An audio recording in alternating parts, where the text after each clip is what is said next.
এই যে ধরেন কিছুদিন আগে কারাগার থেকে কে মুক্ত হলেন?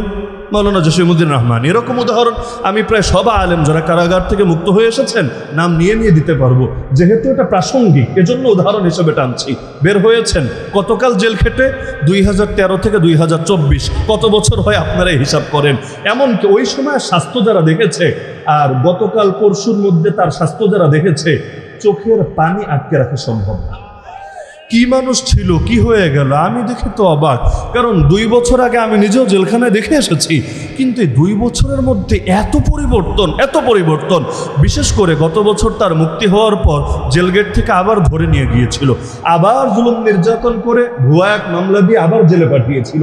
এই সময়ে তার উপর এমন জুলুম হয়েছে, এমন নির্যাতন হয়েছে, বিশ্বাস না হলে আপনারা নিজেরা গিয়ে দেখে আসেন। গতকাল নিজের চোখে দেখেছি। আরে চামড়াগুলো এমনভাবে কুচকে গিয়েছে, মনে হচ্ছে বয়স যেন 80 পার হয়ে গিয়েছে। কি মানুষ ছিলেন, সুস্বাস্থ্যের অধিকারী, অথচ না আছে শরীরে কিছু কঙ্কাল সার, চামড়াগুলো গিয়েছে আলাদা হয়ে। আর কার কাছে ফিরবেন? জেল থেকে নয়তো ছেড়েছে, ফিরবেনটা কার কাছে? যেই ভাই মামলার তদারকি করত তাকেও ধরে কারাগারে বন্দি রেখেছে আর রিমান্ডে এমন মারা মেরেছে, আল্লাহর বান্দা লাশ হয়ে জেলখানা থেকে বের হয়েছে।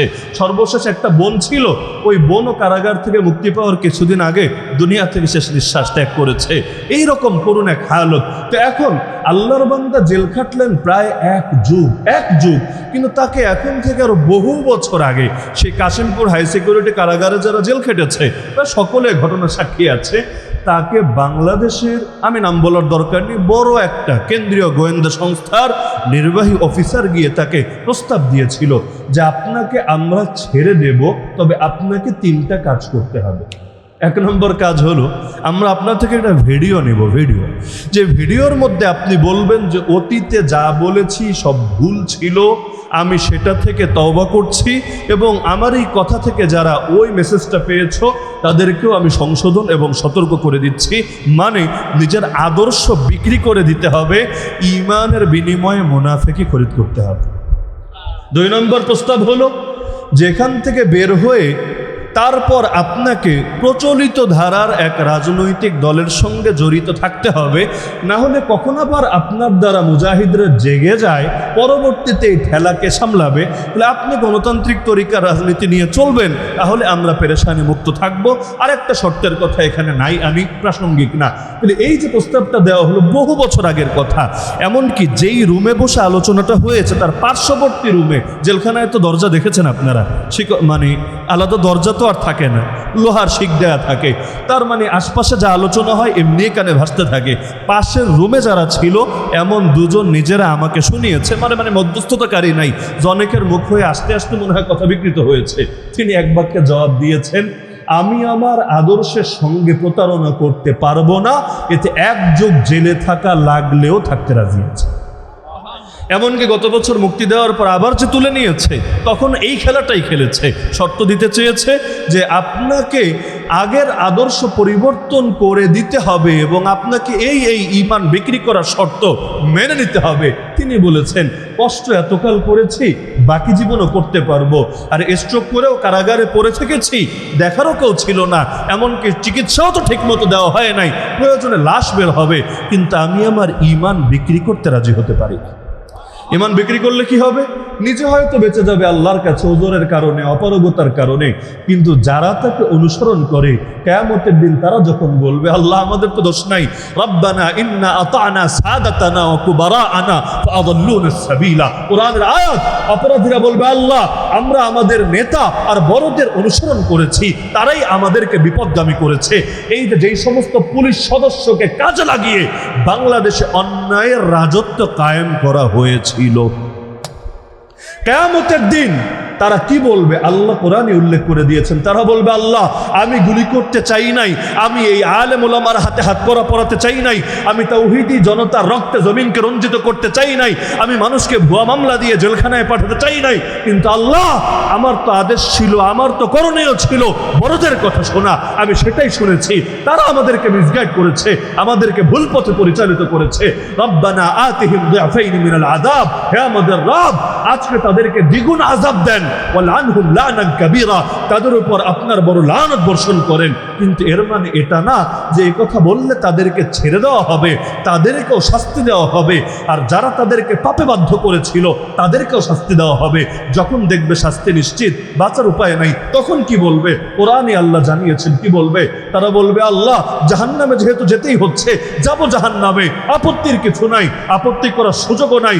কিন্তু যাদের কারণে আল্লাযীনা আযাল্লানা মিনাল জিন্নি ওয়াল ইনস, যে সমস্ত জিন শয়তান আর মানুষ শয়তান আমাদেরকে ভুল পথে পরিচালিত করেছে, বিপদগামী করেছে, ওদেরকে একবার আমাদের সামনে এনে হাজির করেন। আর ইনাল্লাযীনা আযাল্লানা, ওদেরকে একটু দেখান, একটু প্রদর্শন করেন আমাদের সামনে। নাজআলহুমা তাহতা আকদামিনা, আজকে জাহান্নামে যাব তো ঠিক আছে, কিন্তু ওদের বুকের উপর পাড়া দিয়ে যাব, ওদেরকে মাটিতে ফেলে ওদের উপর পাড়া দিয়ে জাহান্নামে যাব। লিয়াকুনা মিনাল আসফালিন, যাতে করে ওরা চূড়ান্ত লাঞ্ছিতদের অন্তর্ভুক্ত হতে পারে। নারায়ে তাকবীর, আল্লাহু আকবার।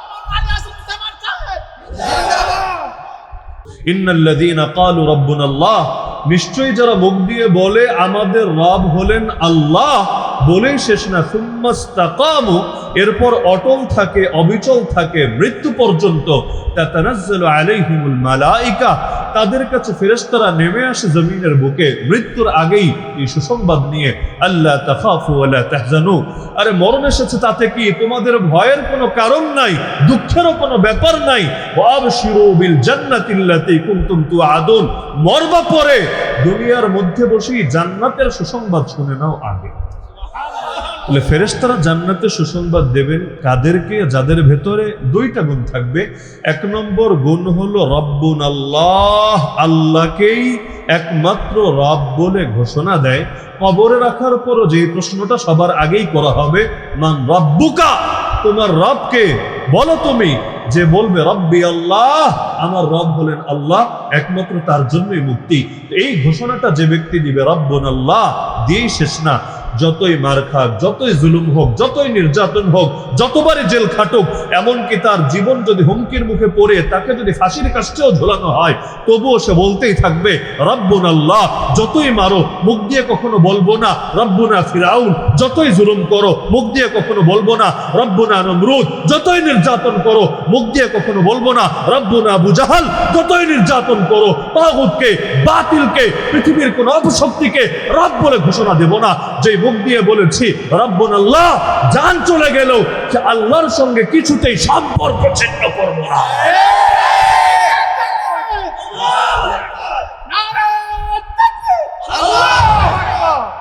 বেলালে হাবশী রাদিয়াল্লাহু তাআলা আনহুর উপর জুলুম হচ্ছিল। কিসের জন্য? যে তুমি মুহাম্মাদের দিন ছেড়ে দাও। জান বাঁচানোর জন্য যদি বেলালে হাবশী রাদিয়াল্লাহু আনহু বলতেন হ্যাঁ ছেড়ে দিলাম, মুখ দিয়ে, দিল দিয়ে না, জান বাঁচানোর জন্য যদি বলতেন, তাহলে আপনারাও ফতোয়া জানেন যে কেউ যদি এমন ঝুঁকির মধ্যে পড়ে যে কুফরি কথা না বললে তাকে আর আস্তই রাখবে না, জানেই মেরে ফেলবে। তাহলে দিলের মধ্যে ঈমান আকীদা ঠিক রেখে জান বাঁচানোর জন্য শুধুমাত্র মুখ দিয়ে কুফরি কথা বলাও জায়েজ আছে। দলিল কোরআনের আয়াত, ইল্লা মান উকরিহা ওয়া কলবুহু মুতমাইন্নুম বিল ঈমান। আল্লাহ বলেছেন যাকে বাধ্য করা হয়, অপারগ হয়ে যায়, তার অন্তর যদি ঈমানের ব্যাপারে প্রশান্ত থাকে, তাহলে আল্লাহ তাআলা তাকে মাফ করে দেন। তো বেলালে হাবশী রাদিয়াল্লাহু আনহু সাধারণ একজন মানুষ, আরে হাটে বাজারে বিক্রি হওয়া কৃষ্ণাঙ্গ একজন গোলাম, সমাজের কোনো নেতা না, কোনো পাবলিক ফিগার না, কোনো সেলিব্রিটি না। তিনি যদি সেখানে বসে বসে বলেও ফেলেন ঠিক আছে আমি মুহাম্মদ সাল্লাল্লাহু আলাইহি ওয়াসাল্লামের আনিত দিন অস্বীকার করলাম, তাহলে এটা অন্য কারো উপর প্রভাব ফেলবে এমন আশঙ্কাও নাই। নেতাদের অনেক বিষয়ে সতর্ক থাকতে হয়, কারণ নেতা যদি টলে যায়, অনুসারী এমনি হারিয়ে যায়। ইমাম আহলে সুন্নাত ওয়াল জামাত ইমাম আহমদ বিন হাম্বল রাহমাতুল্লাহি আলাইহি যখন তার উপর দিনের পর দিন, মাসের পর মাস, বছরের পর বছর জুলুম আর নির্যাতন চলছে, তিনি হলেন সেই ইমাম যার উপর পরপর তিনজন শাসক জুলুম করেছে। একজন না, একজন করতে করতে মরে গেছে, পরবর্তীতে যে ক্ষমতায় এসেছে সেও করতে করতে দুনিয়া থেকে চলে গেছে, ৩ নম্বর জন যে এসেছে সেও দীর্ঘকাল পর্যন্ত জুলুম করেছে। ইমাম আহমদ বিন হাম্বল রাহমাতুল্লাহি আলাইহি জামানার অধিকাংশ আলেমের অবস্থা হয়ে গিয়েছিল যে কিছু তো বিক্রি হয়ে হয়ে গিয়েছিল, যারা বিক্রি হয় নাই তারাও কৌশল অবলম্বন করে নীরবতা গ্রহণ করে নিয়েছিল। কেউ কেউ তাওয়িল গ্রহণ করে ফতোয়া চেঞ্জ করে দিয়েছিল, এমনভাবে বলতে চেয়েছিল যাতে করে শাসকও খুশি হয়ে যায়, আবার তার ঈমানও একেবারে ভেতর থেকে বিলীন না হয়ে যায়।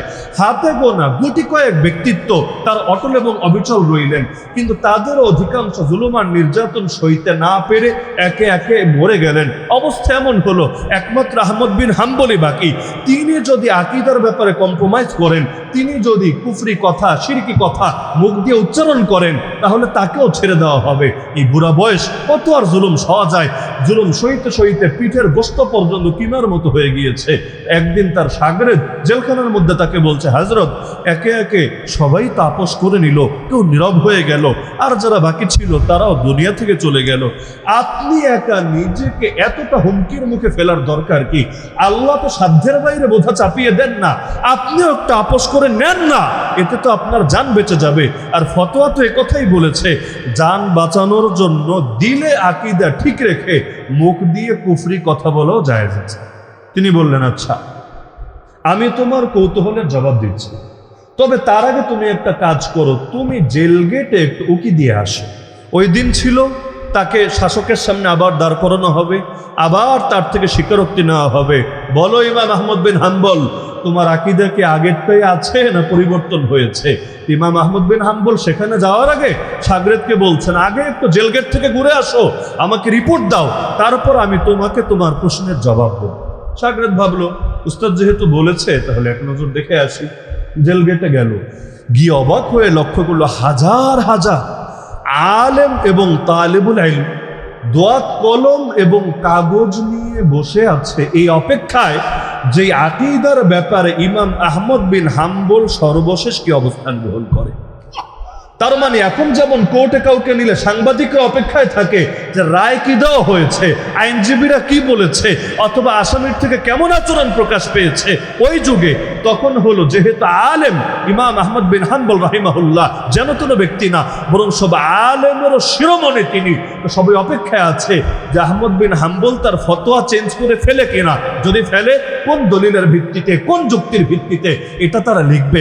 লেখার পর সেখানে বসে থাকবে না, কেউ চলে যাবে তার নিজের এলাকায়, নিজের দেশে, নিজের অঞ্চলে, গিয়েও বসে থাকবে না, সেখানে তাদের শাগরেদদেরকে শিখাবে এই আকীদার ব্যাপারে ইমাম আহমদ বিন হাম্বলের ফতোয়া এটা। শাগরেদরা শুনে তারা যখন শিক্ষক হবে তারা তাদের শাগরেদকে শিখাবে, আবার তারা যখন শিক্ষক হবে তাদের শাগরেদদেরকে শিখাবে। এভাবে যুগের পর যুগ, শতাব্দীর পর শতাব্দী, প্রজন্মের পর প্রজন্ম চলতে থাকবে। তো এটা দেখে এসে শাগরেদ যখন রিপোর্ট দিল যে হে মহান ইমাম, হাজার হাজার আলেমরা বসে আছে যে ইমাম আহমদ বিন হাম্বল রহমাতুল্লাহ আলাইহি এই আকীদার ব্যাপারে সর্বশেষ কি ফতোয়া প্রদান করে, এটা লেখার জন্য।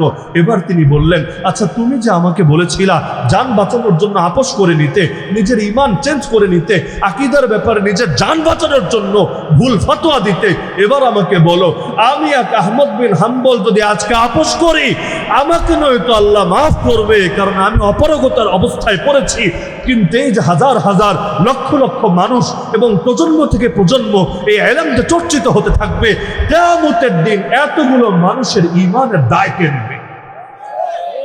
এজন্য নেতৃস্থানীয় আলেম হলে চিন্তা অনেক বেশি বেড়ে যায়, তখন তাদেরকে গোটা জাতি নিয়ে চিন্তা করতে হয়। তো নেতা কেউ নিজে হয় না, আল্লাহ বানান। আল্লাহ সবাইয়ের নেতৃত্বের যোগ্যতাও দেন না। নেতা হওয়াটা যেমন মজার, তার চাইতে বেশি পেরেশান। কিয়ামতের দিন সব নেতাদেরকে হাজির করা হবে, এমন হাদিসও তো আছে, গলার মধ্যে বেরি লাগিয়ে, জিঞ্জির লাগিয়ে, যদি সে তার দায়িত্ব ঠিকমতো পালন করে খুলে দেওয়া হবে, জান্নাত দেওয়া হবে, ঠিকমতো যদি পালন না করে টেনে হিচড়ে ওভাবেই জাহান্নামে নিক্ষেপ করা হবে। তাহলে নেতৃস্থানীয় ব্যক্তিদের ব্যাপারটা আলাদা, কিন্তু বেলালে হাবশি রাদিয়াল্লাহু আনহু তিনি কোনো নেতা ছিলেন না, কোনো পাবলিক ফিগার না, কোনো সেলিব্রিটি না। তিনি ঈমানের ঘোষণা দিলেই কি, আর যদি ঈমান ছাড়ার ঘোষণা দেন তাতেই কি এটা অন্যের উপর প্রভাব ফেলবে, এমন সম্ভাবনা খুব বেশি দেখা যায় না। কিন্তু বেলাল রে মারে আর মারে আর মারে। বেলাল তো নও মুসলিম, অত কিছু জানে না, এখনো অত কিছু শিখেও সারে নাই। বেলাল কি বলবে? খালি বলে বেলাল আল্লাহকে অস্বীকার কর, মুহাম্মাদের ধর্ম ত্যাগ কর। বেলাল বলে আহাদ আহাদ আহাদ আহাদ আহাদ, আরে এক আল্লাহ মেনেছি, এক আল্লাহর উপর ঈমান এনেছি, জান যেতে পারে তো সে এক আল্লাহকে ছাড়তে পারবো না। তো এই যে কুল হু আল্লাহু আহাদ, এই আহাদ শব্দটা বেলাল বলে যাচ্ছে আর বলে যাচ্ছে আর বলে যাচ্ছে। বাহ্যিকভাবে দেখলে মনে হতে পারে বেলালের এই বলা দিয়ে কি ফায়দা হবে ইসলামের, আরে কি দরকার মাইর খাওয়া, আপোষ করে নিলেই তো হয়। কিন্তু না রে ভাই, পৃথিবীর বুকে ইসলাম জিন্দা হয় এভাবে। ইসলাম জিন্দা হতা হয় হর কারবালা কে বাদ।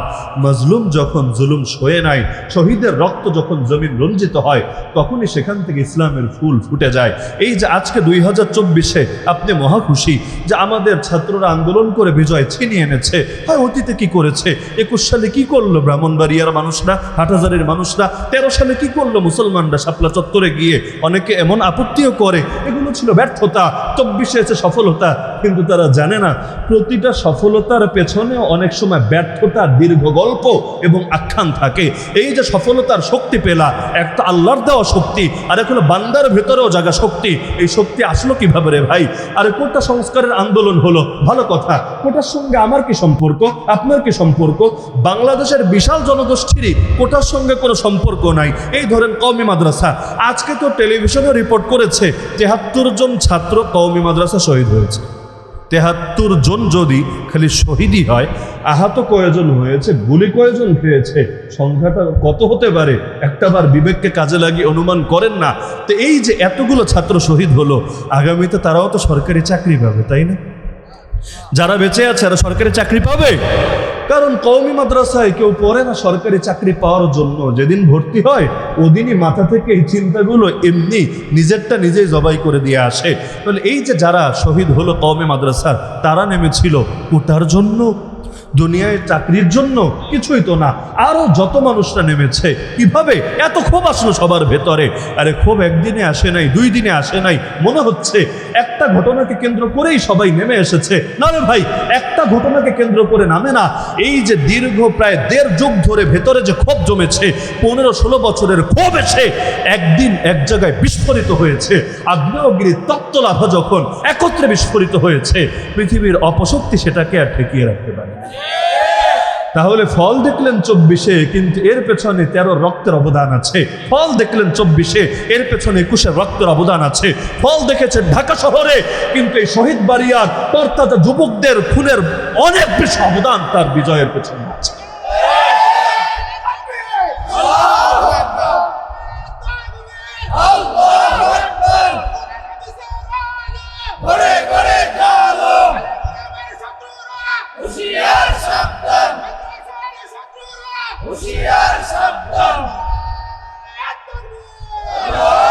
বেলাল হাবশী রাদিয়াল্লাহু আনহু আয়াতের আলোকে রব্বুন আল্লাহ বলেছেন, এই বলার উপর অটল এবং অবিচল থেকেছেন, রক্ত দিয়েছেন, জুলুম সয়েছেন, কিন্তু এই আদর্শ থেকে সরেন নাই, বরঞ্চ আদর্শ নিয়েই পৃথিবী থেকে শেষ নিঃশ্বাস ত্যাগ করেছেন। আদর্শে বর্ণনা দেওয়া, ঘোষণা দেওয়া যতটা সহজ, আদর্শের উপর অটল এবং অবিচল থেকে তার চাইতে 1000 গুণ বেশি কঠিন। আল্লাহ রসুল সাল্লাল্লাহু আলাইহি ওয়াসাল্লামের শেষ জীবনে কিছু দাড়ি এবং চুল পেকে গেল। আল্লাহ রসুল নিজেই বললেন, শাইয়াবাতনি হুদ, সূরা হুদ আমাকে বুড়া বানিয়ে দিয়েছে। সবাই অবাক, কি আছে সূরা হুদে? কোরআনে সূরার তো অভাব নেই, 114টা সূরা। সূরা হুদের মধ্যে কি আছে যে এই টেনশনে, এই পেরেশানিতে আল্লাহ রসুলের চুল এবং দাড়ি অনেকগুলো পেকে গিয়েছে? তারা খুঁজে খুঁজে দেখলেন সূরা হুদের মধ্যে আয়াত আছে, ফাস্তাকিম কামা উমিরতা ওয়া মান তাবা মাআকা ওয়ালা তাতগাও। হে নবী, আপনি নিজেও এবং যারা আপনার সঙ্গে ঈমান এনেছে তারাও অটল থাকবেন, অবিচল থাকবেন। ঠিক যেভাবে আল্লাহ আদেশ দিয়েছেন সেভাবেই অটল অবিচল থাকবেন, মোটেও সীমা লঙ্ঘন করবেন না। তাহলে আল্লাহ যেভাবে আদেশ দিয়েছেন কিভাবে সেভাবে অটল থাকবেন, কিভাবে সেভাবে অবিচল থাকবেন? এই পেরেশানি করতে করতে আল্লাহ রসুল বলেন, আমার মাথার চুল, মুখের দাড়ি পর্যন্ত অনেকগুলো পেকে গিয়েছে, সূরা হুদ আমাকে বুড়ো বানিয়ে দিয়েছে। তার মানে ইস্তেকামতের চাইতে বড় কোনো প্রাপ্তি এবং বুজুর্গি হতেই পারে না। আমাদের বুজুর্গরা বলতেন, আল ইস্তেকামা খায়রুম মিন আলফি কারামা। হাজার হাজার কারামত দেখানোর চাইতে ইস্তেকামত হলো অনেক বেশি শ্রেষ্ঠ। মনে করেন এক বুজুর্গের ঘটনা দিয়ে উদাহরণ দিই। এক বুজুর্গের কাছে এক শাগরেদ এসে থাকলো টানা 6 মাস। 6 মাস পর সে ছুটি চাচ্ছে, যে হযরত আমি আর থাকবো না আপনার কাছে, বাড়ি চলে যাব, আমাকে অনুমতি দেন। তিনি বলেন, আচ্ছা বাড়ি যাবা ভালো কথা, কেন যাবা? কোনো ওজর বা কোনো সমস্যা কিসের জন্য? বলল না, আসলে সত্য কথাই বলে ফেলি, আমি তো ভেবেছিলাম আপনি অনেক বড় পীর, অনেক বড় বুজুর্গ, অনেক বড় শেখ, কিন্তু এই দীর্ঘদিন, দীর্ঘ 6টা মাস, 6 মাস মানে তো 3 চিল্লারও বেশি, এই 6 মাস থেকেও আমি আপনার থেকে কোনো কেরামতি প্রকাশ পেতে দেখলাম না। না আসমান দিয়ে উঠলেন, না পানি দিয়ে হাঁটলেন, না আগুনের মধ্যে অবকাশ যাপন করলেন, কোন অলৌকিক ব্যাপার স্যাপারে ঘটতে দেখলাম না। তাহলে আমি আসলে আপনাকে যত বড় হুজুর ভেবে এসেছিলাম, আমার ভাবনাটা মনে হয় সঠিক ছিল না, এজন্য আমার মন ভেঙে গেছে, থাকতে আর ইচ্ছা হচ্ছে না, তাই ছুটি যাচ্ছে, আমাকে বাড়িতে যেতে দেন। তিনি বললেন, আচ্ছা বাড়িতে যাবা ভালো কথা, আগে আমাকে কয়েকটা প্রশ্নের জবাব দিয়ে যাও। 1 নম্বর প্রশ্ন, এই দীর্ঘ 6 মাসে তুমি আমাকে কোনো গুনাহ করতে দেখেছ? সে বলল, আল্লাহর কসম, আল্লাহ, এই 6 মাসে আপনার থেকে কবিরা গুনাহ দূরের কথা, একটা সগীরা গুনাহ প্রকাশ হতে দেখিনি। তিনি বলেন, আচ্ছা তাহলে এই 6 মাসে তুমি আমার থেকে কোনো সুন্নত ছুটতে দেখেছো? যে গুনাহ করি নাই ঠিক আছে, কোনো সুন্নত আমার দ্বারা ইচ্ছাকৃতভাবে ছুটেছে এমন কোন ইলম কি তোমার আছে? জানা থাকলে আমাকে সেটা বলো। বলল, আল্লাহর কসম করে বলি, এই 6 মাসের দীর্ঘ সময় আপনার থেকে নবীজির একটা সুন্নত আমি ছুটতে দেখি নাই।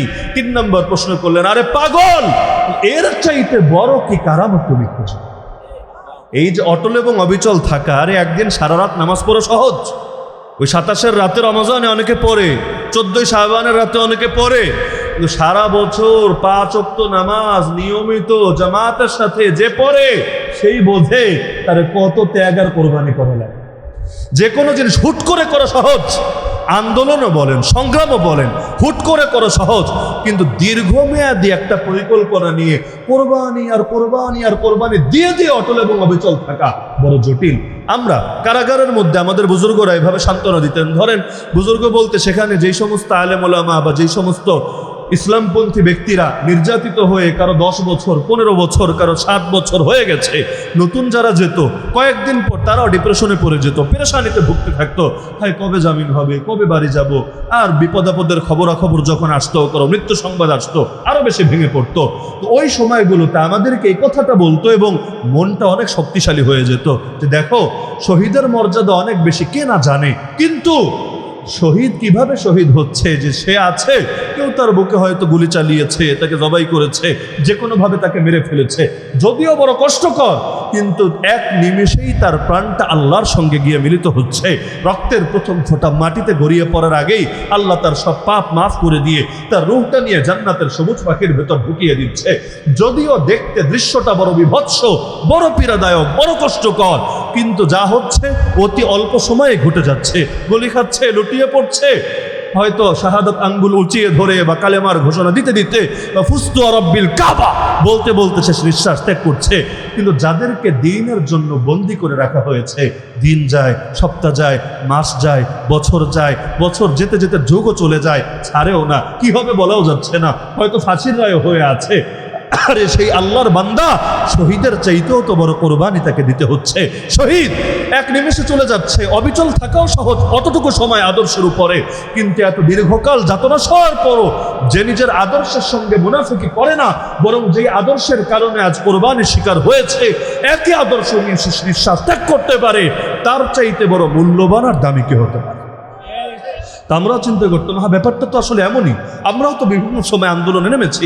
ধরেন 5 মে সারা রাত কাটিয়ে দিলাম শাপলা চত্বরে, ওই সময় দিলের মধ্যে যে আবেগ ছিল, যদি আমার গায়েও গুলি লাগতো, যদিও টিয়ার সেল পর্যন্ত সীমাবদ্ধ, গুলি লাগে নাই, তো যদি লাগতো ব্যাপার মনে হতো না, বরং লাগলে আবেগ যেটা ছিল আমার কাছে মনে হয় যে আমার জন্য আরো এটা খুশির ব্যাপার মনে হতো যে আল্লাহ আমার মতো পাপীর জানটাও কবুল করে নিয়েছেন, আমাকে কিছুক্ষণ পর জান্নাতে সবুজ পাখি বানাবেন।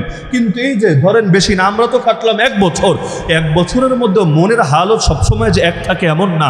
সুম্মিয়াল কালবু বিল কালবি লিআন্নাহু ইয়াতাকাল্লাব, উথাল পাতাল চলতেই থাকে আর চলতেই থাকে আর চলতেই থাকে। আমরা এমন মানুষও দেখেছি জেলে দীর্ঘদিন থাকতে থাকতে এখন ধীরে ধীরে ঈমান একেবারেই ড্যামেজ হয়ে গিয়েছে, এখন তার দিন কাটে সিনেমা দেখে দেখে দেখে বিড়ি টেনে টেনে। আবার এমন মানুষও দেখেছি চুরির মামলায়, ডাকাতির মামলায়, ধর্ষণের মামলায়, খুনের মামলায়, রাহাজানির মামলায় জেলে এসেছে, কিন্তু তার চেহারা সুরত দেখলে, তার ইবাদত বন্দেগী দেখলে নিজের কাছেও নিজের ব্যাপারে লজ্জাবোধ হতে থাকে। আরে হাসান বসরিকে দেখি নাই, কিন্তু এই যুগে তার প্রতিচ্ছবি যেন দেখতে পাচ্ছি নিজের চোখের সামনে। তাহলে দুটোই তো হয়। তাহলে রব্বুন আল্লাহ বলা তুলনামূলক সহজ, রব্বুন আল্লাহর উপর অটল এবং অবিচল থাকা তুলনামূলক কঠিন। সব জামানায় জাহেলিয়াতের সঙ্গে ইসলামের দ্বন্দ্বই হলো এখানে। জাহেলিয়াত আপনাকে রব্বুন আল্লাহ মানে আমাদের রব একমাত্র, কেবলমাত্র, শুধুমাত্র কে? আল্লাহ, এর উপর অটল এবং অবিচল থাকতে দিতে চায় না। এই 2024-এর বাংলাদেশের দিকেই তাকান, পশ্চিমা বিশ্বের দিকেই তাকান, সারা দুনিয়ার দিকেই তাকান। এখন তো দুনিয়াতে দুই একটা নামে মানে একেবারে গুটি কয়েক জায়গা ছাড়া কোনো জায়গায় তো আর ইসলাম দিয়ে শাসন হয় না, ইসলাম দিয়ে পরিচালনা হয় না, ইসলাম দিয়ে আইন কানুন বিচার আচার কিছুই চলে না। কি দিয়ে চলে? যেটা দিয়ে চলুক, তার নাম সেকুলারিজমই হোক, তার নাম গণতন্ত্রই হোক, সমাজতন্ত্রই হোক, যা মনে চায় তাই হোক, সবগুলোর মধ্যে দেখবেন কমন একটা জিনিস পাবেন। কমন জিনিস যে আপনি যে বলতে চান যে আমাদের রব একমাত্র আল্লাহ, সব ক্ষেত্রে আল্লাহ। মসজিদে আসলেও রব্বুন আল্লাহ, মাদ্রাসায় আসলেও রব্বুন আল্লাহ, কোর্ট কাছারিতে গেলেও রব্বুন আল্লাহ, আইন কানুন বানাতে বসলেও রব্বুন আল্লাহ, এমনকি রাস্তা দিয়ে হাঁটতে গেলেও রব্বুন আল্লাহ। জন্ম থেকে মৃত্যু একটাই আমাদের বাক্য, রব্বুন আল্লাহ। যেদিন জন্মেছিলাম কানে ঘোষণা দিয়ে দেওয়া হয়েছে আল্লাহু আকবার, আল্লাহু আকবার। আর যেদিন মরবো আমার লাশ সামনে রেখে বলা হবে আল্লাহু আকবার, আল্লাহু আকবার। শুরু আর শেষ আমাকে তো সব ক্ষেত্রে আল্লাহর সঙ্গে সম্পর্ক ধরে রাখতে হবে, কারণ কবরেও প্রথম প্রশ্নটা হবে মান রব্বুকা, কে তোর রব বল না। তখন আমাকে বলতে হবে রব্বি আল্লাহ। এই যে সব ক্ষেত্রে আল্লাহকে ধরে রাখা, দেখবেন দুনিয়ার সব মতবাদের সঙ্গে ইসলামের দ্বন্দ্ব এখানে। তারা আপনাকে সব জায়গায় এই রব্বুন আল্লাহ ধরে রাখতে দিতে চায় না। এই আধুনিক যুগে এত এত নির্যাতন, জুলুম, নিষ্পেষণ এগুলো রাখেন, কিন্তু আপনি খালি বলবেন যে আমরা সব ক্ষেত্রে ইসলাম চাই, কারণ ইসলামের চাইতে উত্তম কিছু নাই। ইসলাম দিয়েছেন কে? আর বাকিগুলো বানিয়েছে কে? বাকি যে ধর্মগুলো আছে যেগুলো বিকৃত হয়ে গিয়েছে, বা মতবাদ বা তন্ত্রমন্ত্র, এগুলো তো আল্লাহ দেয় নাই, মানুষ বানিয়েছে। তাহলে কোথায় আল্লাহ, কোথায় বান্দা? আল্লাহর বান্দার মধ্যে যেমন তুলনা চলে না, আল্লাহর দেওয়া আদর্শ আর বান্দার বানানো আদর্শের মধ্যেও তুলনা চলতে পারে না।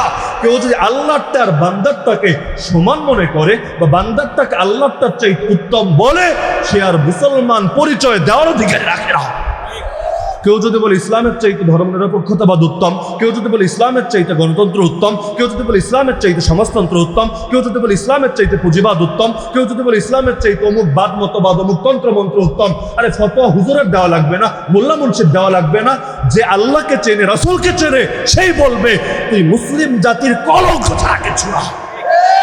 অন্য গুণার মধ্যে তুলনা করা যেতে পারে যে ফ্যাসিবাদ, স্বৈরাচারের চাইতে গণতন্ত্র ভালো, সমাজতন্ত্রের চাইতে এটা ভালো, ওটার চাইতে ওটা ভালো। এই কম্পেয়ার তুমি করতে পারো। ইসলামের সঙ্গে কম্পেয়ার করতে আসলে ইমানের যতটুকু ছিটে ফোটা আছে তাও আর বাকি। এই জামানায় মূল দ্বন্দ্বটা এখানে। এই যে আলেম ওলামার উপর যে জুলুম নির্যাতন হয়, আমরা যদি বলি আসেন সবাই নামাজ পড়ি, কে মারবে আমাকে? কেউ মারবে। যদি বলি আসেন রোজা রাখি, কেন জেলে নিবে আমাকে? বলেন, কেউ আমাকে জেলে নিবে। যদি বলি আসেন হজ করি, আসেন জাকাত দেই, কেউ আমার গায়ে টোকাও দেবে না। আল্লাহ রসুল সাল্লাল্লাহু আলাইহি ওয়াসাল্লাম দীর্ঘ 40 বছর থাকলেন মক্কায়। হেরা গুহায় প্রথম ওহী আসার আগে একটা মানুষ কি তার গায়ে হাত তুলেছিল? কেউ কি আল্লাহর নবীকে গালি দিয়েছিল? কেউ কি আল্লাহর নবীকে হত্যা করার জন্য চেষ্টা করেছিল? আচ্ছা, এই 40 বছরে নবীজি কি কোন আমল করেন নাই? কোন পাগলে বলবে আমল করেনি? আল্লাহর নবী নবুয়ত পাওয়ার পরে যেমন আমল করেছে, নবুয়ত পাওয়ার আগেও সমান আমল করেছে। আল্লাহ নবী সাল্লাল্লাহু আলাইহি ওয়াসাল্লাম হেরা গুহায় গিয়ে কি করলেন? এই যে মাসের পর মাস কাটালেন, দিন নাই রাত নাই, ঠিকমতো খাওয়া দাওয়ার খবর নাই, কখনো খাবার শেষ হলে ঘরে এসে আম্মাজানের থেকে নিয়ে যাচ্ছেন বা আম্মাজান নিজে গিয়ে দিয়ে আসছেন। এই যে লম্বা লম্বা সময় একা একা, আমি থাকলে তো ভূতের ভয়ে মরে যাবে। আমাদের বাস্তবতা যেটা আর কি, ওই গর্তের মধ্যে, তাও এমন জায়গায় এখানে যদি সাপেও কামড় দেয়, চিৎকার করে আসমান জমিন কাঁপায়, তবুও কেউ শুনবে না, কারো কান পর্যন্তই আওয়াজ পৌঁছাবে না। আমি আপনি জিনের ভয়ে তো এখানে থাকতে পারবো না, দুনিয়ার কবর মনে হবে। আল্লাহ রসুল যে এখানে মাসের পর মাস কাটালেন, কি করেছেন? ইবাদত তো করেছেন। এই যে হজ করলেন, ওমরা করলেন, নামাজ পড়লেন, ইবাদত করলেন, জিকির আজকার করলেন, সামাজিক সেবামূলক সংগঠনও করলেন। হিলফুল ফুজুল এটা নবুয়তের আগে আল্লাহর নবী দুনিয়াতে প্রেরিত হওয়ার পরে করছেন এমন না, বরং সেই 40-এর আগে হেরা গুহায় প্রথম ওহী আসার আগেই আল্লাহর নবী কিন্তু এই সামাজিক সেবামূলক সংগঠন করেছেন। যখন মানুষ জানেই না যে তিনি ভবিষ্যতে নবী হিসাবে প্রেরিত হতে যাচ্ছেন, তখন কেউ মারল না কেন, কেউ গালি দিল না কেন? যদি বলেন আমলের কারণেই জুলুম হয়, আমলের কারণে নির্যাতন হয়, 40 বছরও তো হওয়া দরকার ছিল, হলো তো না। কবে হলো? যেদিন বললেন লা ইলাহা, কি আছে এমন লা ইলাহা ইল্লাল্লাহ, যেটা এতকাল মক্কার মুশরিকরা ল্যাংড়া হয়ে হজ করে তখন অনুভব করে না, হাজিদের জমজমের পানি পান করায় তখন অনুভব করে না, টাকা পয়সা দিয়ে বাইতুল্লাহ সম্প্রসারণ করে, বাইতুল্লাহর বিল্ডিং বানায় তখন অনুভব করে না। কি আছে এমন? লা ইলাহা ইল্লাল্লাহ। লা ইলাহা ইল্লাল্লাহ যেটা আছে, রব্বুনাল্লাহও সেটা আছে। যে তোমরা আল্লাহকে সীমাবদ্ধ করে ফেলেছো কিছু জায়গার মাঝে, কিন্তু আল্লাহকে সীমাবদ্ধ করা যাবে না, আল্লাহকে মানতে হবে জীবনের সব ক্ষেত্রে। তারা স্রষ্টা হিসাবে আল্লাহকে মানতো, পরিচালক হিসাবে আল্লাহকে মানতো, কিন্তু ইবাদত এক আল্লাহর করতো না। কখনো আল্লাহর করতো, কখনো মূর্তির করতো, কখনো চাঁদের করতো, কখনো সূর্যের করতো, কখনো আগুনের করতো, কখনো জিন ফেরেশতার করতো। এক আল্লাহর ইবাদত করতো না। আর ধরলে জবাব দিত, মা না'বুদুহুম ইল্লা লিয়ুকাররিবুনা ইলাল্লাহি যুলফা। আসলে এগুলোর ইবাদত করি, এরা খুশি হলে আল্লাহও খুশি, এরা আল্লাহর কথা সুপারিশ করে আমাদেরকে আল্লাহর নিকটে পৌঁছে দেবে। আল্লাহ নবী জানিয়ে দিলেন, তোমাদের এই ভজভঙ্গ ঈমান আল্লাহর কাছে এক পয়সা দামও রাখে না। আল্লাহর জীবনে সব ক্ষেত্রে এক মানতে হবে, স্রষ্টা আল্লাহ এক, পরিচালক আল্লাহ এক, ইবাদত হবে এক আল্লাহর। লা ইলাহা ইল্লাল্লাহ, এক আল্লাহ ছাড়া ইবাদতের উপযুক্ত দ্বিতীয় আর কেউ নাই। যেটা নিয়ে রাসূলের দ্বন্দ্ব হলো। এমন কি আপনারা যারা নবীজিকে চিনেন আমাকে বলেন তো, নবীর বিরোধিতা বেশি করেছে কারা? নেতারা না সাধারণ মানুষেরা? এমনকি শুধু আমার রাসূল না, কোরআন খুলেন, নবী মুসার জীবনী পড়েন, নবী ইব্রাহিমের জীবনী পড়েন, নবী নূহের জীবনী পড়েন। আরে কোন নবীর নাম বলবেন? একজন একজন একজন একজন একজন করে সব নবীর জীবনী পড়েন, দেখবেন তাদের উপর জুলুম করেছে, তাদের উপর নির্যাতন করেছে, তাদেরকে গালি দিয়েছে, তাদেরকে এলাকা ছাড়া করেছে কারা? সাধারণ মানুষেরা না, নেতারা। হ্যাঁ, নেতা আছে যেদিকে, কর্মীও থাকে সেদিকে। তো নেতারা যখন শয়তানি সূচনা করেছে, কর্মীরাও ইচ্ছায় হোক অনিচ্ছায় হোক তাদেরকে সঙ্গ দিয়েছে। তো সব নবীর পথে সবচাইতে বেশি কাটা বিছিয়েছে এই নেতারা। এই যুগেও করে কারা? এই যুগে আলেম ওলামারা সাধারণ মানুষরা জুলুম করে, সাধারণ মানুষরা নির্যাতন করে। আরে তারা তো আলেমদের নিয়ে নিজের বাসায় খাওয়াতে বললে সারা জীবন এটা নিয়ে গর্ব, একবার মুসাফাহা করতে বললে বছরের পর বছর এই আবেগটাকে অন্তরে স্মরণে রাখে। কিন্তু এই যে বেয়াদবি আর বেয়াদবি কারা করে? হয়তো পাতি নেতা না হলে বড় নেতা, কিন্তু নেতার দলেরাই কিন্তু এই আকাম কুকামগুলো জারি রাখে।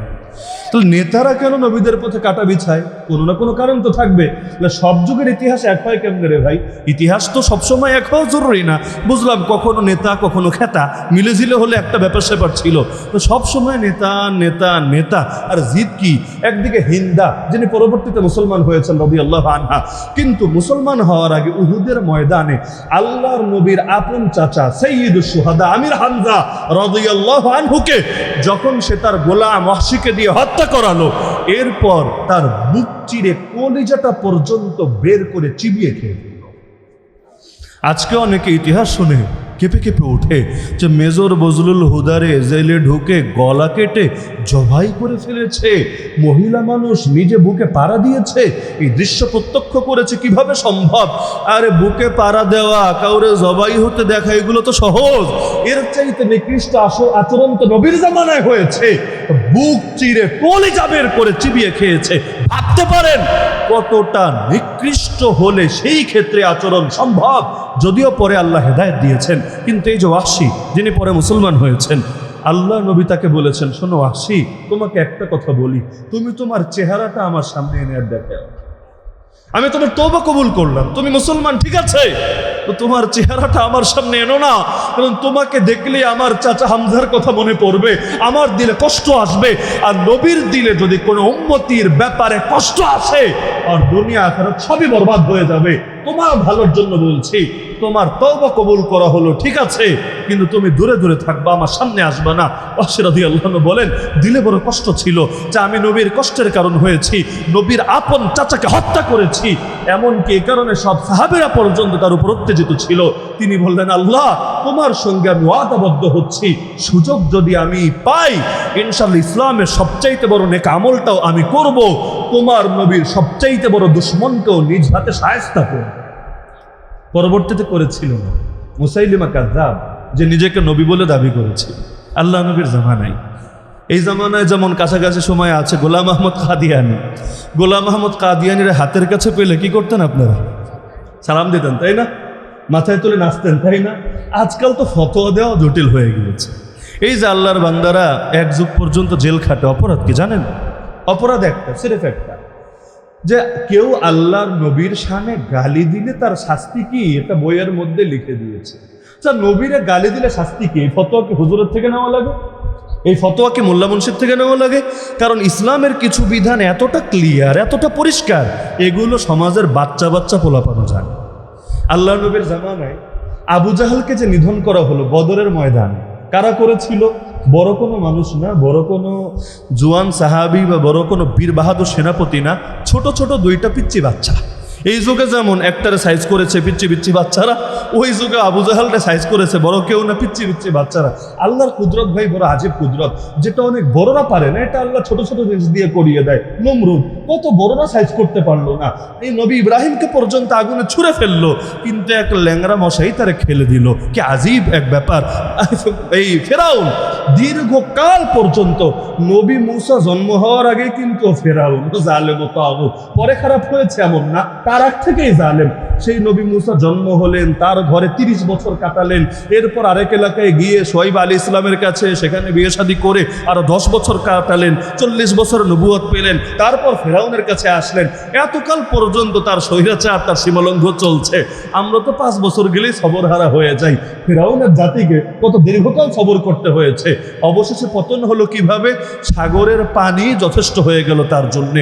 একইভাবে আবু জাহাল এত বড় শক্তি, আরে যাকে নিধন করার জন্য বড় সাহাবীরা পর্যন্ত সুযোগ খুঁজছে, যে কোনো সুযোগ পেলেই কাজে লাগাবে। আল্লাহর কি কুদরত! বুখারী শরীফের হাদিস, সাহাবী আব্দুর রহমান বিন আউফ রাদিয়াল্লাহু আনহু বলেন, বদরের ময়দানে আমি এক জায়গায় দাঁড়ানো ছিলাম, খুব পেরেশানি লাগছিল, হায় আজ আমাদের কি হবে, খালি হাত, ঘোড়াও নাই, কিভাবে বিশাল 3 গুণ বেশি বাহিনীর মোকাবেলা করব। তিনি বলেন, এগুলো ভাবছিলাম, হঠাৎ দেখে দুই পাশে দুই পিচ্ছি।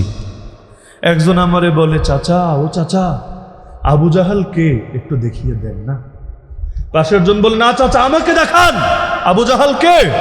তিনি বলেন, আমি অবাক হয়ে গেলাম, এই বাচ্চা পোলাপন আবু জাহালকে দেখে কি করবে? আবু জাহালকে খেলনা নাকি, খেলার জিনিস নাকি, বাচ্চারা তারে চিনবে? তিনি বলেন, আচ্ছা ভাতিজা, আবু জাহালকে চিনে কি করবা বলো? সে তো আজকে যুদ্ধের সেনাপতি, কুরাইশের সর্দার, তাকে দিয়ে তোমাদের কাজটা কি? কি বললো দুইজন বালক, যেই কথা এই যুগের অনেক বুড়া বলতে পারে না, ওই কথা বললো এই ছোট ছোট দুইজন বালক, তাদের একজনের নাম মুআদ আর একজনের নাম মুআওয়াজ। বলল, চাচা, শুনেছি আল্লাহর নবীকে গালি দেয়, আল্লাহর নামে কসম করেছি, একবার যদি ওর দেখা পাই হয়তো ওরে জাহান্নামে পৌঁছাবো, না হলে নিজেরা শাহাদাতের অমীয় সুধা পান করে জান্নাতের সফরে শরীক হব। ছোট দুই বাচ্চা বোঝে কি? অত ফিক ফতোয়ার মাইর পেয়েছ, অত কিছু বোঝে না, খালি এটা বোঝে যারা নবীকে গালি দেয় তারা পৃথিবীতে বেঁচে থাকার অধিকার রাখে না। আব্দুর রহমান বিন আউফ বলেন, যখন রিকোয়েস্ট করলো এভাবে আল্লাহর নামে কসম খেয়ে, আরে স্পষ্ট জানিয়ে দিল, মাকে বলে এসেছি, মা আবু জাহালের খোঁজে যাচ্ছি, একবার যদি ওর দেখা পাই হয়তো ওরে জাহান্নামে পৌঁছে দিয়ে আসবো, না হলে লাশ হয়ে তোমার কাছে ফেরত আসবো, চিরবিদায় নিয়ে বের হচ্ছি। মা এটা শুনে তিনি বলেন, আমি আর আবেগকে কন্ট্রোল করতে পারলাম না, আমি নিজের অজান্তে ইশারা দিলাম, ভাতিজা, ওই যে মানুষের মধ্যে, প্রহরীদের মধ্যে বেষ্টিত দেখতে পাচ্ছ, ঘোড়ার উপর সওয়ার, এই লোকটার নামে আবু জাহাল, সেই আজকের যুদ্ধ সেনাপতি। তিনি বলেন, ইশারা দিয়ে দেখাতে দেরি, বাজ পাখির মতো ছুটে যেতে দেরি না। দুই বাচ্চা ছুটে যাচ্ছে, কেউ সিরিয়াসও হয়নি। এই যুগে যেমন বাচ্চারা নামলো, অনেকে ভেবেছে বড় বড় রাজনৈতিক দলরাই পারে নাই, এই পিচ্চি পোলাপান কি পারবে, এগুলো 2 দিনেই শেষ হয়ে যাবে। বিশেষ করে যখন স্লোগান দিল তুমি কে আমি কে, শুনেছেন তো স্লোগান? এরপর বললো হায় হায়, আমি নিজের কানে শুনেছি, বহুত মানুষ বলেছে না এই কাজটা ঠিক করে নাই, এবার তো অগর 14 গোষ্ঠী উদ্ধার করে ছাড়বে, সব শেষ, এই বাচ্চাদের দিয়ে কিছু হবে? ওরা তো ট্রেন্ডও না, ওরা তো সংগঠিতও না, ওরা তো রাজনৈতিক অভিজ্ঞ কিচ্ছু না, সব শেষ। কিন্তু যেটাকে ভেবেছে শেষ সেটাই হলো শুরু। এমনকি একবার কিন্তু আন্দোলন থেমেই গেল, মাঝখানে থেমে গিয়েছিল না, একদম শেষ, মনে হচ্ছে আর্মি তো মেরে শেষ করে দিচ্ছে, আর কি হবে। আল্লাহর কি কুদরত, যেখানে গিয়ে পাবলিক ইউনিভার্সিটির দৌড় শেষ হলো, প্রাইভেট ইউনিভার্সিটি নেমে তারা এসে হাল ধরলো। আল্লাহর কি কুদরত, এক দলকে নিয়ে হাউন আঙ্কেল ছবি টবি তুললো, খাইয়ে একসঙ্গে বৈঠক করে সবাই ভাবলো এরাও মনে হয় টুনটুনি সাহেবের প্রেমে পড়ে গিয়েছে, কি হবে না হবে। এখন দেখা গেল আল্লাহ অন্যদেরকে দাঁড় করিয়ে দিল, তারা যাদেরকে কেউ চিনত না, কোনো জাতীয় নেতাও না, কোনো বড় হুজুরও না, আল্লাহ তাদেরকে দিয়ে নির্দেশনা দিয়ে দিয়ে নেট বন্ধ করলেও থামে না, কোনো কিছু দিয়ে কোনো কাজ হয় না, পুরো ইতিহাসটা পরিবর্তন করে দিল। তোরাও ভাবছে বাচ্চা 2টা আসছে, আসুক না, এসে কি বলবে? এসে হয়তো বলবে আঙ্কেল আঙ্কেল আমার আব্বারে মাইরেন না, আমার আম্মারে তৈলা নিয়ে রেপ কইরেন না, অথবা আঙ্কেল আমাদের এলাকা তছনছ কইরেন না, কি আর বলবে বাচ্চা মানুষ। কিন্তু বড় কেউ হলেও হয়তো আবু জাহালের ধারে কাছেও পৌঁছতে পারতো না। তো ছোট 2টা বাচ্চা কেউ সিরিয়াসই নিচ্ছে না। আল্লাহর কি কুদরত, একজন গিয়ে ঘোড়ার পায়ে কোপ মারলো, কারণ সাইজে তারা যতটুকু আবু জাহালের নাগালও পাবে না। ওই ঘোড়া আমাদের এই ব্রাহ্মণবাড়িয়ার ঘোড়া না, মানে বাংলাদেশে ঘোড়ার যে সাইজ আর অ্যারাবিয়ান হর্সের সাইজ তো আর তা না। বাংলাদেশে ঘোড়ার পিঠে চললে বাচ্চারা অনেক সময় নাগাল পাবে, কিন্তু অ্যারাবিয়ান হর্স যারা দেখেছেন ভালো বুঝবেন, বাচ্চা কেন অনেক বয়স্ক মানুষেরও নাগাল পাওয়া মুশকিল হবে। তা আবু জাহালকে নাগাল যদি না পায় আর যদি খালি পায়েটায় আঘাত করে, এটা তো কাঙ্ক্ষিত লক্ষ্য অর্জন হবে না। এজন্য একজন গিয়ে ঘোড়ার পা কেটে দিল, ঘোড়া সেখানেই লুটিয়ে পড়লো, আবু জাহাল উপর থেকে এক প্রান্তে ছিটকে পড়লো, আর একজন লাফ দিয়ে বুকের উপর চড়ে কাজ যা করার করে শেষ করে দিল। এবার অন্য জালেমরা এসে, যেহেতু প্রহরী বেষ্টিত ছিলই, একজন কোপ মারলো, বাচ্চা একটার হাত কেটে গেল, তবে কেটে মাটিতে লুটিয়ে পড়ে নাই, বরঞ্চ হাত তো কেটেছে, হাড্ডিও কেটেছে, তো চামড়ার সঙ্গে হাতটা এভাবে এভাবে ঝুলছিল। কারো যদি জীবনে কাটাছেড়ার অভিজ্ঞতা থাকে ভালো বুঝবেন, যদি কোনো অঙ্গ কাটার পরে সেটা ঝুলতে থাকে, এক একবার ঝুললে কলিজার ভেতর মোচড় দিতে থাকে, তার বড় কষ্ট হচ্ছিল। কিন্তু আল্লাহর বান্দা আর এক হাত দিয়ে তরবারি নিয়ে লড়াই চালিয়ে যাচ্ছিল, কিন্তু যতবার হাতটা নড়ে ততবার কলিজায় মুচড়ে ওঠে। সে ভাবছিল যে আমি তো দুর্বল হয়ে যাব, মনে হয় এভাবে লড়াই করা সম্ভব হবে না, আল্লাহর দিনে লড়াই করবো, আমার নিজের হাতই বাঁধা, আরে এমন হাত লাগবে না। হাতটা মাটিতে রেখে পা দিয়ে পাড়া দিয়ে টান মেরে ছিঁড়ে ফেললো, আর অপর হাত দিয়ে কাফেরের বিরুদ্ধে লড়াই ঠিকই চালিয়ে যেতে লাগলো। বলবেন এগুলো রূপকথায় সম্ভব, এগুলো কি বাস্তবে সম্ভব? হ্যাঁ, আপনারা যারা গত আন্দোলনে মাঠে নেমেছেন, আমি শুধু আপনাদেরকে একটা পয়েন্ট জিজ্ঞাসা করি, এটা বাস্তব কিনা আমাকে জবাব দেন। আমি নিজে জবাব দিচ্ছি না, আমাকে জবাব দেন। আন্দোলন বলেন, সংগ্রাম বলেন, যুদ্ধ বলেন, বিপ্লব বলেন, জিহাদ বলেন, যে কোনো ক্ষেত্রে নামার আগে মনের ভেতর অজানা এক আতঙ্ক থাকে, কিন্তু একবার যখন নেমে গিয়েছেন, চোখের সামনে দেখছেন কেউ শহীদ হয়ে যাচ্ছে, কেউ আহত হয়ে যাচ্ছে, ডান কানের লতির নিচ দিয়ে এক গুলি, বাম কানের লতির নিচ দিয়ে আর এক গুলি চলে যাচ্ছে, ওই সময় ভেতরে এমন এক অদৃশ্য সাহস তৈরি হয়, যেই সাহস পাহাড়কেও দুমড়ে মুচড়ে দিতে পারে।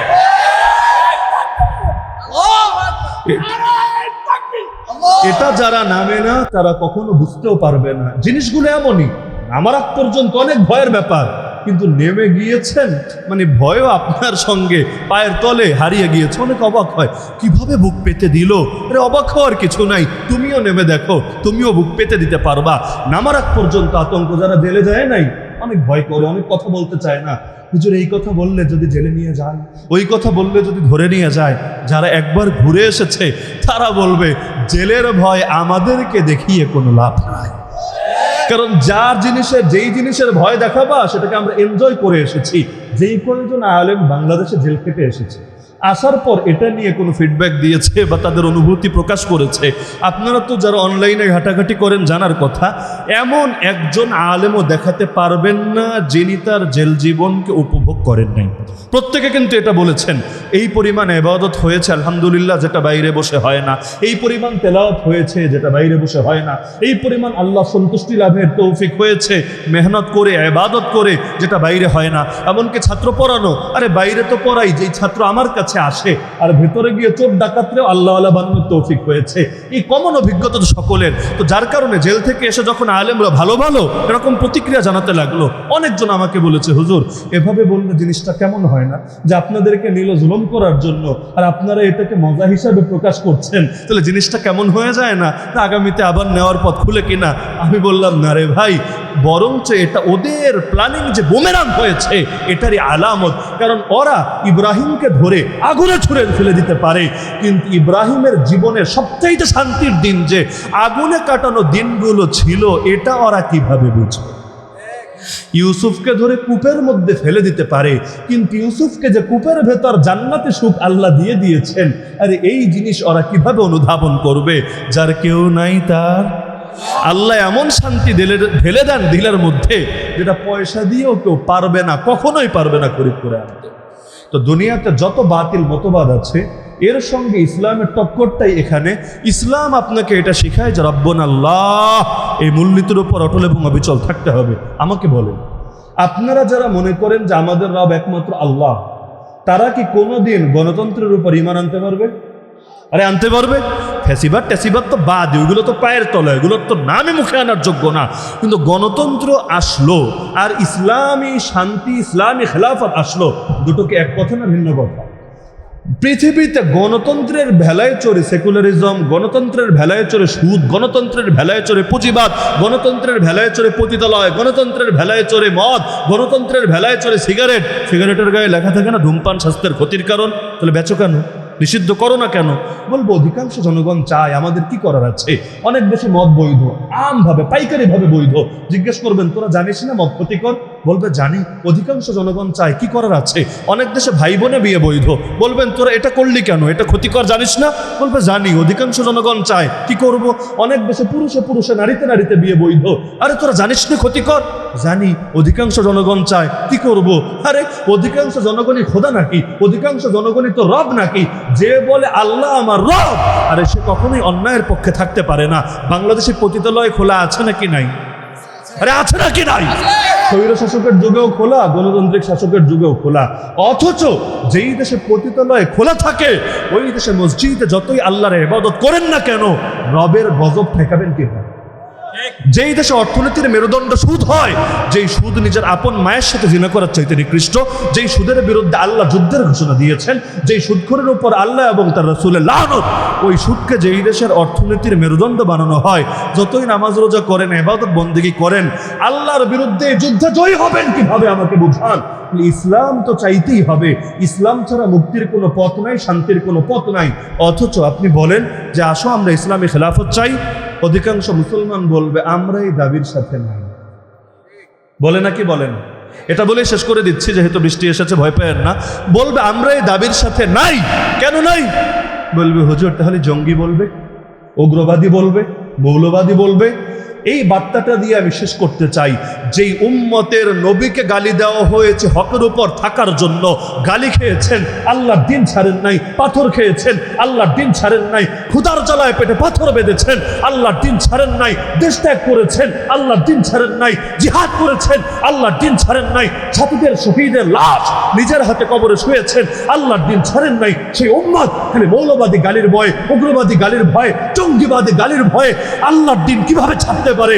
আল্লাহর কসম, যদি আমাদেরকে জঙ্গি বলে গালি দেয়, মৌলবাদী বলে গালি দেয়, উগ্রবাদী বলে গালি দেয়, সাম্প্রদায়িক বলে গালি দেয়, আমরা সব গালি মাথা পেতে নিতে রাজি আছি, কিন্তু আল্লাহর কোরআনের কথা ছাড়তে রাজি না।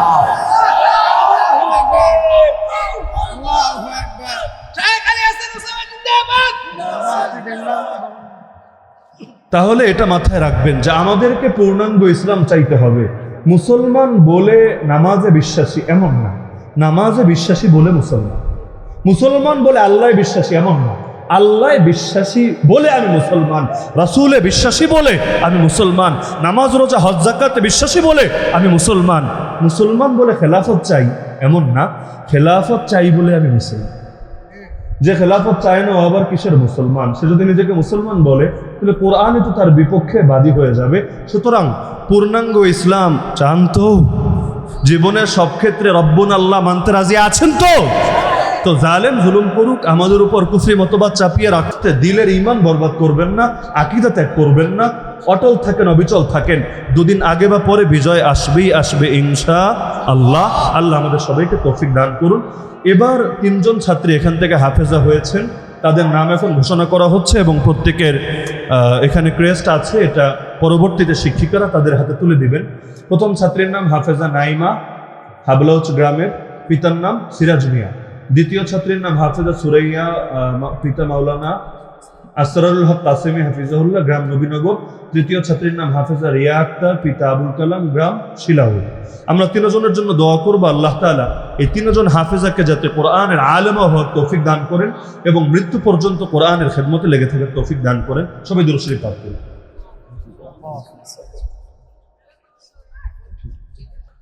الحمد لله رب العالمين والصلاة والسلام على سيد المرسلين وعلى آله وأصحابه أجمعين يا رب العالمين يا أرحم الراحمين يا أحكم الحاكمين يا الله আপনি আমাদের আজকের এই মাহফিলকে কবুল করে নেন। আল্লাহ আপনি আমাদের জিন্দেগির সমস্ত গুনাহ খাতাকে মাফ করে দেন। আয় আল্লাহ জেনে না জেনে, বুঝে না বুঝে, প্রকাশ্যে অপ্রকাশ্যে, সগীরা কবিরা যত গুনাহ করেছি আপনার কাছে 2 হাত তুলে ক্ষমা ভিক্ষা চাচ্ছি। মেহেরবানি করে জিন্দেগির সমস্ত গুনাহগুলোকে মাফ করে দেন। আয় আল্লাহ জানি না এটাই জীবনের শেষ তওবা কিনা, জানি না আরেকবার তওবা করার তৌফিক হবে কিনা। আয় আল্লাহ এই মাহফিল থেকে নিষ্পাপ হয়ে বাড়িতে ফিরে যাওয়ার তৌফিক দান করেন। আয় আল্লাহ আমাদের বাবা মা, আপনজন, আত্মীয় স্বজন যারা দুনিয়াতে নাই, কবরে শুয়ে আছেন, তারা কে কোন অবস্থায় আছেন আমরা জানি না, আপনি তো জানেন। আয় আল্লাহ তাদের প্রত্যেকের কবরে আযাবকে মাফ করে দেন, প্রত্যেকের কবরকে জান্নাতুল ফেরদাউসের বাগান বানিয়ে দেন। এই এলাকার গোরস্থানগুলোতে যত মুমিন মুর্দেগান শায়িত আছেন প্রত্যেকের কবরকে জান্নাতের বাগান বানিয়ে দেন। আয় আল্লাহ আমাদের যে মুরব্বীরা এখনো জীবিত আছেন তাদেরকে নেক হায়াত দান করেন। আমাদের মধ্যে যারা অসুস্থ সবাইকে শেফায়ে কামেল আজল নসিব করেন। যারা ঋণগ্রস্ত সবাইকে ঋণ পরিশোধের তৌফিক দান করেন। যে যে মুসিবতে আটকে আছে আল্লাহ আপনি তো প্রত্যেকের দিলের হাজত জানেন। হে আল্লাহ প্রত্যেকের মুসিবতকে আপনি দূর করেন, প্রত্যেকের পরিবারে সুখ শান্তি রহমত বরকত দান করেন। আয় আল্লাহ বাংলাদেশের অনেক এলাকা বন্যার নিচে, আয় আল্লাহ পানিতে বড় কষ্ট করছে আপনার বান্দারা। আয় আল্লাহ এই বন্যার্তদের উপর গায়বী মদদ নাজিল করেন। আয় আল্লাহ এই বন্যায় ডুবে আর একজন ভাই বোন যাতে বাংলাদেশে নিহত না হয় সেই তৌফিক দান করেন। আয় আল্লাহ এই ভারত বারবার আমাদেরকে পানি দিয়ে কষ্ট দিচ্ছে, যখন পানি দরকার মোটেও দিচ্ছে না, যখন দরকার না আল্লাহ তখন এত দেওয়া দিচ্ছে যে আমাদের দেশ বন্যায় ডুবে মরছে। আয় আল্লাহ জালেমদেরকে উপযুক্ত শিক্ষা দেওয়ার তৌফিক দান করেন। আয় আল্লাহ জালেমদেরকে উপযুক্ত শিক্ষা দেওয়ার তৌফিক দান করেন। আয় আল্লাহ দুর্বল বলেই জুলুম করছে, কিন্তু আয় আল্লাহ আপনি যারা আছেন তার আর দুনিয়াতে কি লাগে। আল্লাহ আপনি মুসলমানদের হাতকে শক্তিশালী করেন, সকলে ঐক্যবদ্ধ হয়ে এই জালেমদের অহংকারকে মাটির সাথে মিশিয়ে দেওয়ার তৌফিক দান করেন। আয় আল্লাহ বৈষম্য বিরোধী আন্দোলনে যারা নিহত হয়েছে সবাইকে শহীদ হিসাবে কবুল করেন, শাহাদাতের আলা মাকাম তাদেরকে নসিব করেন। আয় আল্লাহ আহত হয়ে চিকিৎসার অভাবে হসপিটালের বেডে এখন অনেকে কাতরাচ্ছে, তাদেরকে দ্রুত আরোগ্য আপনি দান করেন। আয় আল্লাহ আমাদের সবাইকে মক্কা মদিনার জিয়ারতের তৌফিক দান করেন। আয় আল্লাহ আমরা অভাবী হতে পারি কিন্তু আপনার সামর্থ্য তো অসীম। আয় আল্লাহ আপনি আপনার অসীম ভান্ডার থেকে আমাদের সবাইকে বাইতুল্লাহর মেহমান হিসেবে কবুল করেন। নবীজির রওজার সামনে দাঁড়িয়ে সালাত এবং সালাম পেশ করার তৌফিক দান করেন। আয় আল্লাহ অন্তর্বর্তী সরকার আয় আল্লাহ হজের খরচ কমানোর উদ্যোগ নিতে যাচ্ছে, আয় আল্লাহ তাদের উদ্যোগ যাতে জলদি বাস্তবায়ন করে, বেশি থেকে বেশি মানুষ গিয়ে যাতে এই হজের পবিত্র ইবাদতে শরীক হতে পারে সেই তৌফিক দান করেন। আয় আল্লাহ যেই 3 জন ছাত্রীকে আজকে সম্মানিত করা হলো, হে আল্লাহ তাদেরকে কোরআনের খাদেমা হয়ে থাকার সারা জীবন তৌফিক দান করেন। আয় আল্লাহ কোরআনের আলেমা হওয়ার তৌফিক দান করেন, মৃত্যু পর্যন্ত কোরআনের খিদমতে লেগে থাকার তৌফিক দান করেন। আয় আল্লাহ তাদের বংশ থেকে আপনি উম্মার সিপাহ সালার, উম্মার যোগ্য আলেম উলামা তৈরি করেন। আয় আল্লাহ মাদ্রাসাকে আপনি কবুল করে নেন, মাদ্রাসার যাবতীয় প্রয়োজন গায়বে খাজানা থেকে পূরণ করে দেন। আয় আল্লাহ মাদ্রাসার নামে যেমন নূরে মদিনা, আয় আল্লাহ বাস্তবেই এই মাদ্রাসাকে নূরে নূরানি বানিয়ে দেন, মাদ্রাসার যাবতীয় প্রয়োজন গায়বে খাজানা থেকে পূরণ করে দেন। আয় আল্লাহ যারা এই মাহফিল অর্থ ব্যয় করেছে, মাদ্রাসার পেছনেও নিয়মিত দান সদকা করে, আয় আল্লাহ তাদের প্রত্যেকের দিলের নেক মাকসাদকে আপনি পূরণ করে নেন, জিন্দা মুর্দা সবাইকে মাফ করে দেন, আসমানি জমিনে সমস্ত বালা মুসিবত থেকে হেফাজত ফরমান। আয় আল্লাহ প্রতিকূল আবহাওয়ার মধ্যেও আপনার বান্দারা কোরআনের মহব্বতে গভীর রাত পর্যন্ত পর্যন্ত এখানে পড়ে আছে, এখানে উপস্থিত প্রতিটা বান্দার উপর আপনি রাজি এবং খুশি হয়ে যান। আয় আল্লাহ, প্রত্যেকের নাম জান্নাতুল ফেরদাউসের লিস্টে লিখে দেন। আয় আল্লাহ, এখানে যেভাবে একত্রিত হলাম, পুনরায় জান্নাতে একত্রিত হওয়ার তৌফিক দান করেন। কেউ যাতে পাপের কারণে মাহরুম না হই, আয় আল্লাহ সেই তৌফিক আমাদের সবাইকে এনায়েত করেন।